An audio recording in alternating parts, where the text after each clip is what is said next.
Salam, gəlin sizinlə bu günləri yaxın şərq hansı ərazilərə deyilir, ona baxaq.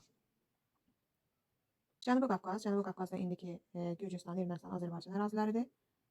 Bundan əlavə İran ərazisi, Ərəbistan yarımadası, burada İraq da gedir, Suriyada, Fələstində, İsraildə, Sinay yarımadası da, hətta Afrika qitəsində olan Misirdə, qeyd edim, Misirin ərazisi. Misirdə, burada da Suveç kanal gedir. Sonra Türkiyə ərazisi, bu hissədə Türkiyəyə aid hissədir, hansı ki orada Ədirnə var bu hissələrdə. Buralar gedir yaxın şərq. Və biz tarixdə Kiçik Asiya deyəndə hansı ərazi nəzərdə tuturuq? Əlbəttə ki, Türkiyənin ərazisi. Yadınızdadırsa, Əhəmənilərlə hansı ki İran ərazisində Yunanistan arasında döyüş olur eradan əvvəl 5-ci yüzillikdə və İran Əhəməni dövləti Yunanların Kiçik Asiyadakı Yunan mülklərini nə etmişlər, özlərinə tabe eləmişlər. O harda yerləşirdi? Türkiyə ərazisində. İndiki müasir Türkiyə ərazisində. Həmin bu ərazi Kiçik Asiya gedir. Bəs bu şərq, qərb, bu söhbətləri necə ayırd edirik? Ümumiyyətcə, Ərəbistan yarımadası bu hissələri göstərdim yaxın şərqdən. Bunlar cənub-qərbi Asiya ölkələri gedir. Biz bunu necə müəyyən edirik? Baxın, Asiya dedikdə bu ərazilər gördüyümüz bu ərazilər nəzərdə tutulur. Asiya qitəsi, dəqiqə.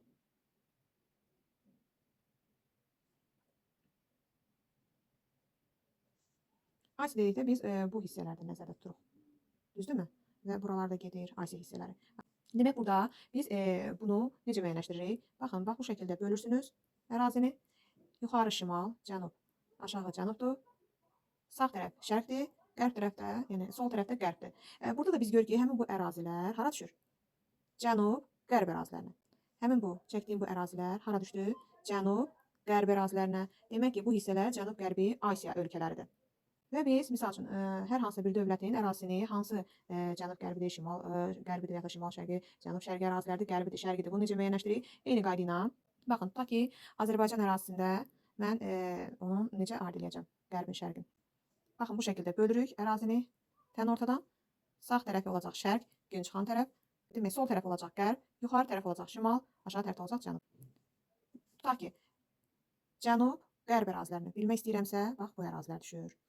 Şimal, şərqi ərazilərini bilmək istəyirəmsə, bu ərazilər düşür. Şimal, qərbi ərazini bilmək istəyirəmsə, bu ərazilər düşür. Cənub, şərqi əraziləri bilmək istəyirəmsə, gördüyünüz bu hissələr düşür. Bunu bütün ərazilərdə, bütün dövlətlərin ərazilərində, qitələrdə bu şəkildə tətbiq edərək artıq siz deyə bilərsiniz ki, şimal-qərb ərazidir, cənub-şərqi ərazidir, baş vermişdir bu ərazi hansı ərazilərdir? Artıq məsəl üçün dövlətin adını deyə bilər, ərazinin adını deyə bilər. Şimal-şərqi ərazi işğalçı müharibələr aparmışdı. Ərazini şimal-şərq istiqamətində genişləndirmişdi. Artıq siz həmin o dövlətin və yaxud da o yerləşən ərazinin adını biləndən sonra, onun yerini xəritədə müəyyən edəndən sonra artıq bu şəkildə bölgə apararaq müəyyən edə bilərsiniz ki, o şimal-şərqi ərazisidir, şimal-qərbi ərazisidir, cənub ərazisidir, hansı ərazisidir? Bax, bu texnika ilə onu tapa bilərsiniz.